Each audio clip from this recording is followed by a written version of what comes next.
चलो आज का काम तो जल्दी खत्म हो गया। चलो पास वाले तालाब में नहाने चला जाता हूँ। आज वैसे भी बहुत गर्मी है। कमलेश पास वाले तालाब में नहाने के लिए चला जाता है।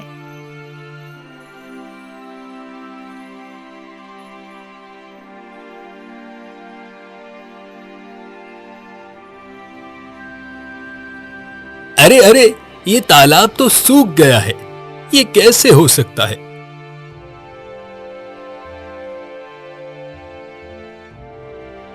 अरे कमलेश भैया, इस सूखे तालाब के पास क्या कर रहे हो? अरे भैया, मैं तो इस तालाब में नहाने आया था। यहाँ आकर देखा तो पता चला कि ये तालाब सूख चुका है। गर्मी भी तो कितनी बढ़ रही है और इतने महीनों से बारिश भी तो नहीं हुई। तालाब तो सूखना ही था। बात तो तुम्हारी भी ठीक है, पर तालाब सूख गया है। अब खेतों में पानी कैसे जाएगा? ये तो सच में सोचने वाली बात है। मैं तो ऐसे अपने कुएं से पानी का इस्तेमाल कर रहा हूँ, पर देखो वो भी कब तक इस्तेमाल होगा। जैसी गर्मी पड़ रही है ना, मुझे लगता है कुएं का पानी भी सूख जाएगा।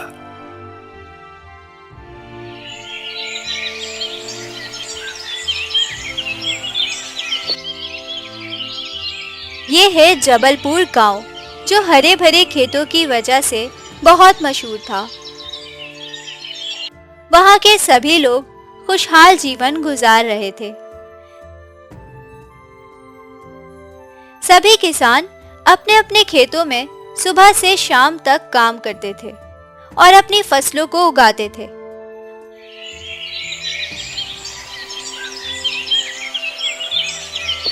उसी गांव में एक महाराजा थे, जिनका नाम महाराजा विक्रम था। महाराजा विक्रम अपनी प्रजा का बहुत ख्याल रखते थे।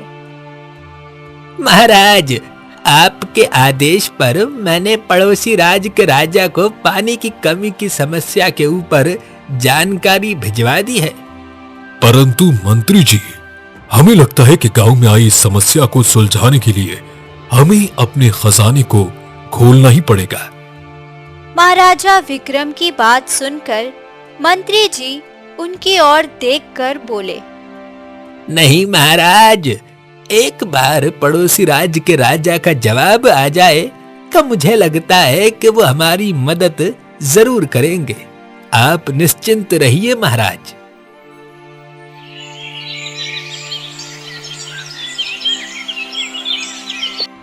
इस साल गर्मियों के मौसम में जबलपुर राज्य में एक बड़ी मुसीबत आ पड़ी थी।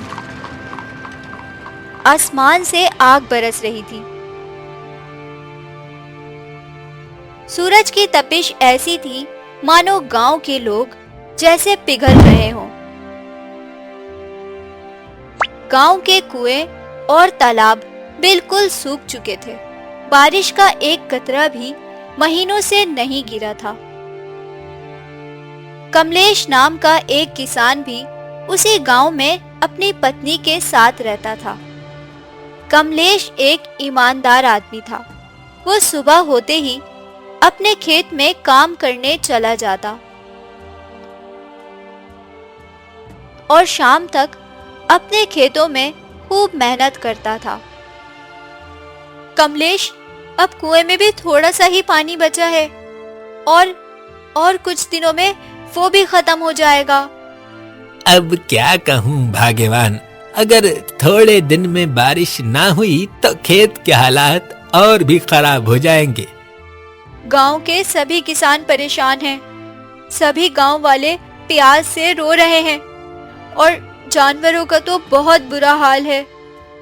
मेरी तो समझ नहीं आ रहा कि अब हम क्या करेंगे।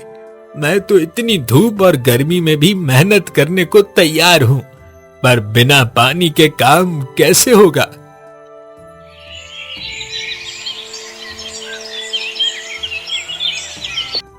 जानवरों का भी इतनी गर्मी के मारे बहुत बुरा हाल था। मानो जानवर भी इतनी गर्मी और बिना बारिश के बेजान से लग रहे थे।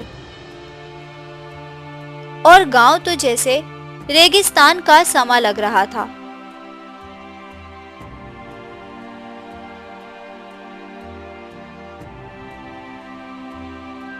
सरपंच जी, आप ही बताओ क्या होगा हमारा इतनी गर्मी में।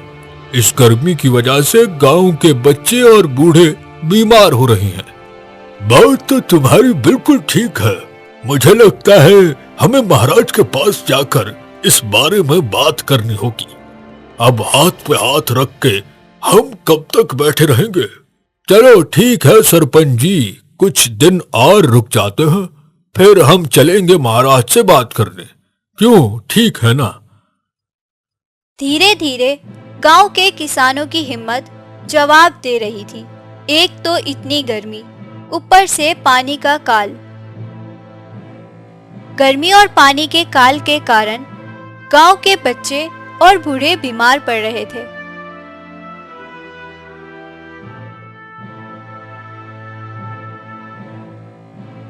और गांव के खेत सूख के बंजर हो गए।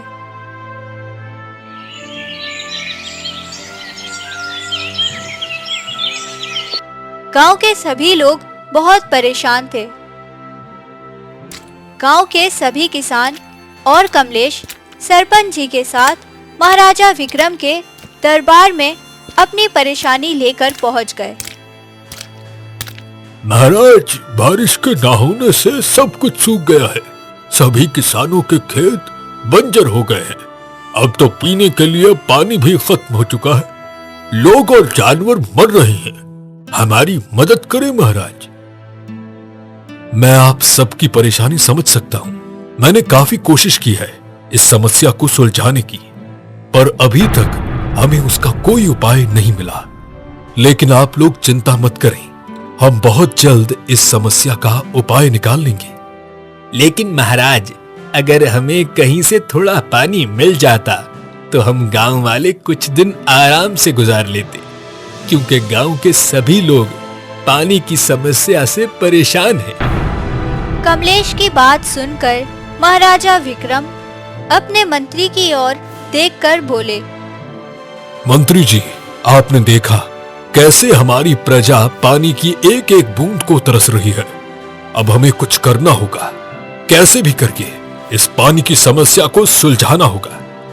महाराज, काफी खोजने के बाद मुझे एक जानकारी मिली है। गांव के बाहर पहाड़ों के पीछे एक साधु महाराज तपस्या करते हैं। शायद उनके पास हमारी परेशानी का कोई उपाय हो। तो आपको तुरंत वहां जाना होगा मंत्री जी। महाराज, वहां जाना इतना आसान नहीं है, क्योंकि उस पहाड़ का रास्ता बहुत खराब है। फिर जंगल से गुजरकर जाना होता है और उस जंगल में खतरनाक जानवर घूमते हैं। जो भी वहां जाता है वो वापस नहीं आ पाता।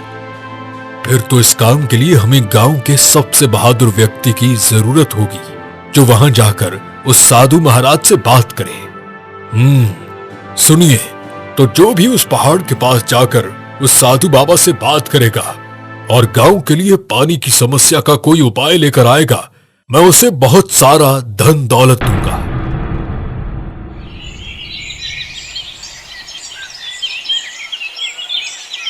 महाराज ने पूरे गांव में भी इस बात की घोषणा करवा दी कि जो भी उस पहाड़ के पास जाकर उस साधु बाबा से मिलकर गांव के लिए पानी की समस्या का उपाय ढूंढ कर लाएगा, उसको महाराज की ओर से इनाम दिया जाएगा। लेकिन कोई भी वहां नहीं जाना चाहता था, क्योंकि वो जगह बहुत खतरनाक जानी जाती थी।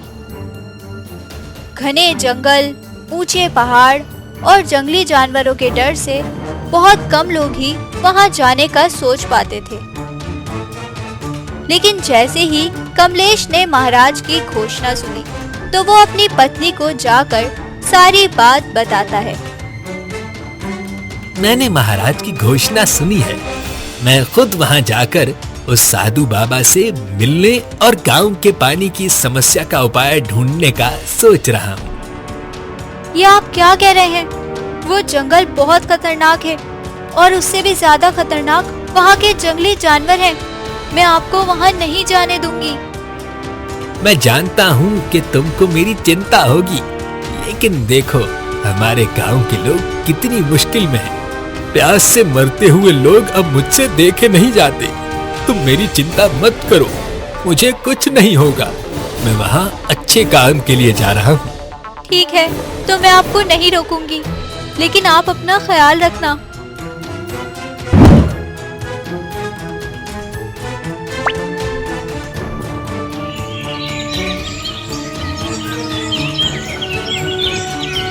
अगले दिन सुबह कमलेश ने अपनी पत्नी से विदा ली और उस खतरनाक जंगल की ओर निकल पड़ा। कमलेश की आंखों में उम्मीद की किरण थी। वो बहुत हिम्मत से जंगल की ओर बढ़ रहा था। कुछ देर चलने के बाद कमलेश उस खतरनाक जंगल में पहुंच गया।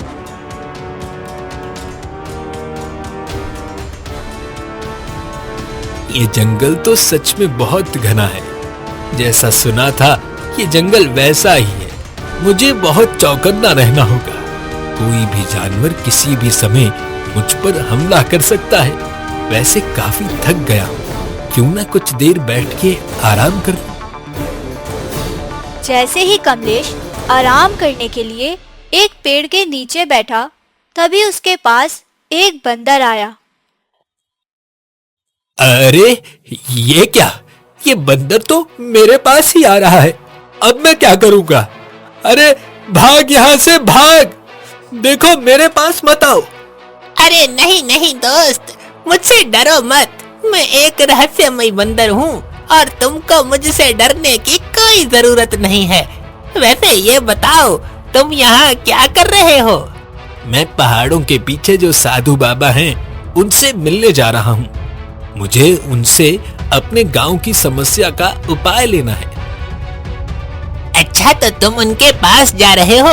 अच्छा, जब तुम उनसे मिलो तब उनसे पूछना कि मैं इंसानी रूप में कब आऊंगा और मेरा श्राप कब खत्म होगा।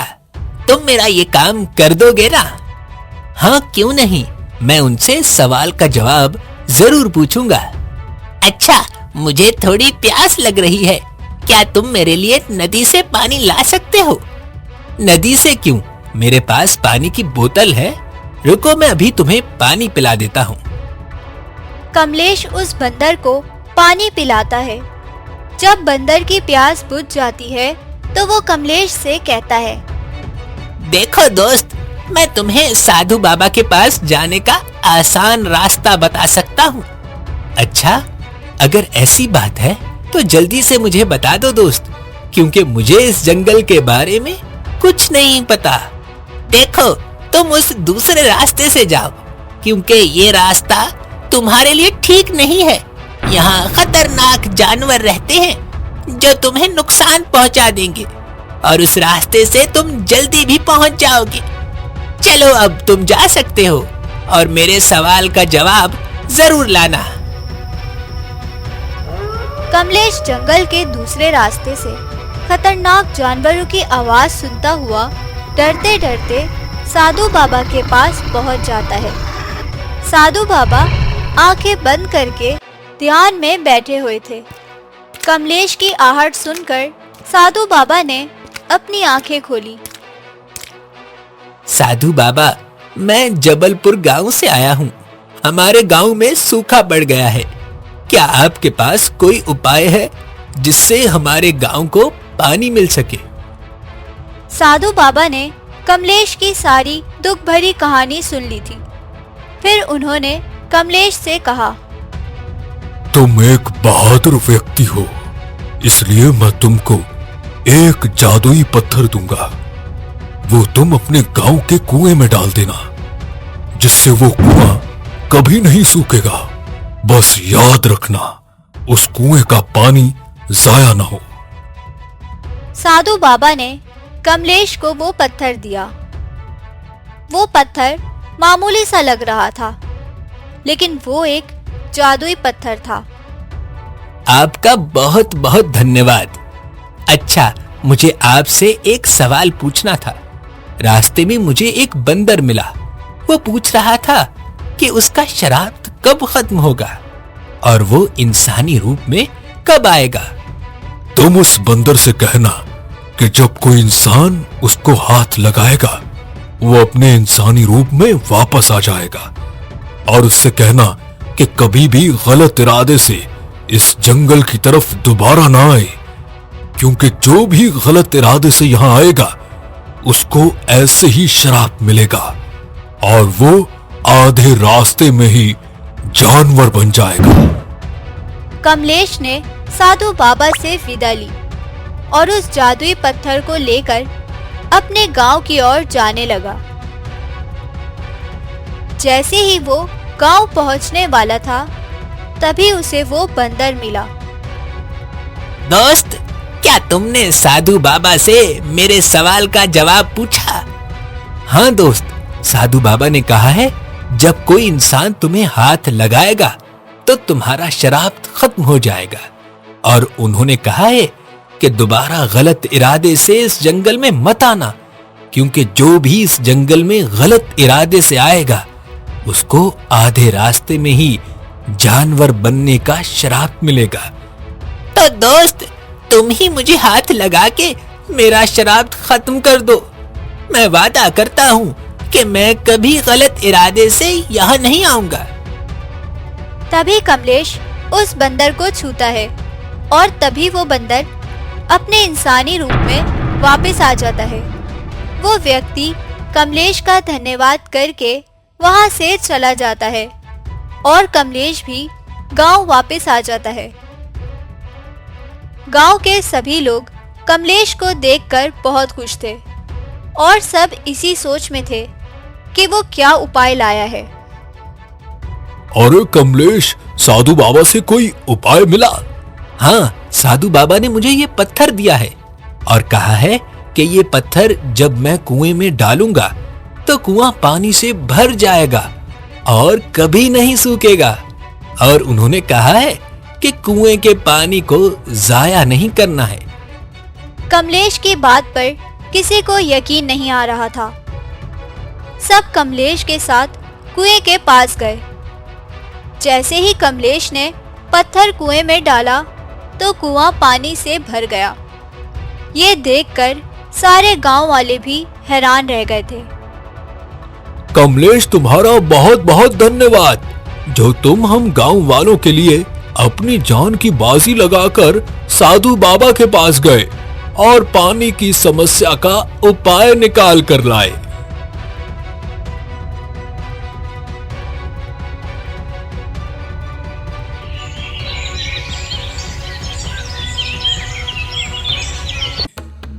जब महाराजा विक्रम को उस जादुई पत्थर के बारे में पता चला तो वो भी बहुत खुश हुए और उन्होंने कमलेश को अपने दरबार में बुलाया और उससे कहा, कमलेश, तुमने सच में बहुत बहादुरी का काम किया है।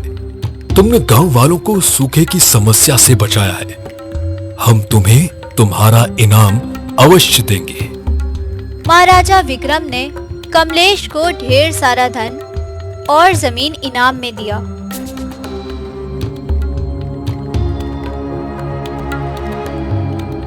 जादुई पत्थर से जबलपुर गांव के लोग फिर से खुशहाल जीवन गुजारने लगे। कुछ समय बाद खेत फिर से हरे भरे हो गए थे। तालाब और कुएं फिर से पानी से भर गए थे। परंतु कमलेश और गांव वालों को साधु बाबा की ये बात हमेशा याद रही कि पानी को कभी भी जाया नहीं करना है।